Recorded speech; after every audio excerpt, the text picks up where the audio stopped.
નમસ્તે દોસ્તો, હું ગોપાલ ઇટાલિયા છું। આજે 30 તારીખ માર્ચ મહિનો 2025નો દિવસ છે। થોડાક સમય પહેલા તમે બધાએ જોયું હશે કે ધંધુકા તાલુકાના પચ્છમ ગામે એક હોસ્ટેલની અંદર 14 વર્ષના એક માસૂમ દીકરા સાથે સૃષ્ટિ વિરુદ્ધનું વિકૃત કૃત્ય કરવામાં આવેલું। આ કૃત્ય બન્યા પછી ધંધુકાની મહાન પોલીસે, હર્ષ સંઘવીની મહાન પોલીસે આશરે 15-20 દિવસ સુધી ફરિયાદીને ટલ્લે ચડાવ્યા પછી વિડીયો જ્યારે આખા ગુજરાતમાં વાયરલ થયો ત્યારે માંડ FIR નોંધી હતી।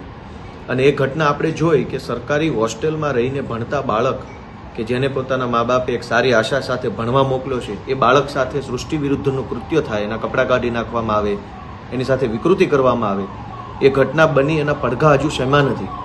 ત્યાં આજે ફરીથી એક નવી ઘટના સામે આવી છે। જસદણ પંથકની એક સરકારી હોસ્ટેલની અંદર શાળાના આચાર્ય અને એ સરકારી હોસ્ટેલના ગૃહપતિ બંને રાત્રે 12-14 વર્ષના યુવાનોને રૂમમાં બોલાવી કપડાં કાઢી એની સાથે વિકૃત કૃત્ય કરતા હતા। આ ઘટના 12મા મહિનાની છે, ડિસેમ્બર 2024ની ઘટના છે। FIRમાં જે તારીખ, કેમ કે આજે સવારથી હું અને અમારા નેતા રાજુભાઈ કરપડા આ ઘટનાના મદદ માર્ગદર્શનમાં લાગ્યા હતા।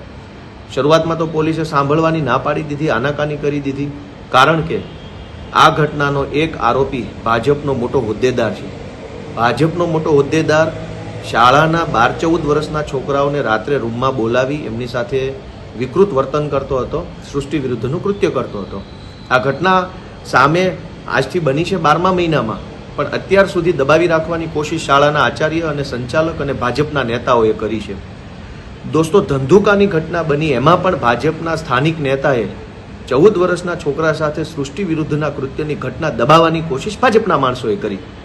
જસદણની ઘટનાને પણ દબાવવાની કોશિશ, છાવરવાની કોશિશ ભાજપના માણસોએ કરી। હોસ્ટેલમાં જે દીકરીઓ તો સલામત નથી જ, દીકરા પણ સલામત નથી।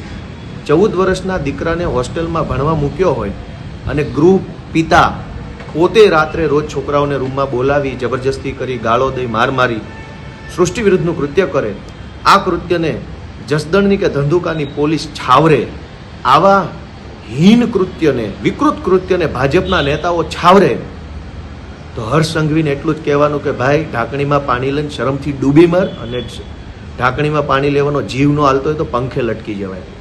ગુજરાતના 14 વર્ષના દીકરાઓ પર સૃષ્ટિ વિરુદ્ધના કૃત્યો થઈ રહ્યા છે, એ પણ સરકારી હોસ્ટેલોમાં થઈ રહ્યા છે, અને સરકાર એની FIR નથી લખતી, પોલીસ એની FIR નથી લખતી। શરમ આવવી જોઈએ બધાને। મારું તો ફેસબુક ભાજપવાળાએ બંધ કરાવી દીધું છે। જ્યારથી ધંધુકાની ઘટનામાં મેં અવાજ ઉઠાવ્યો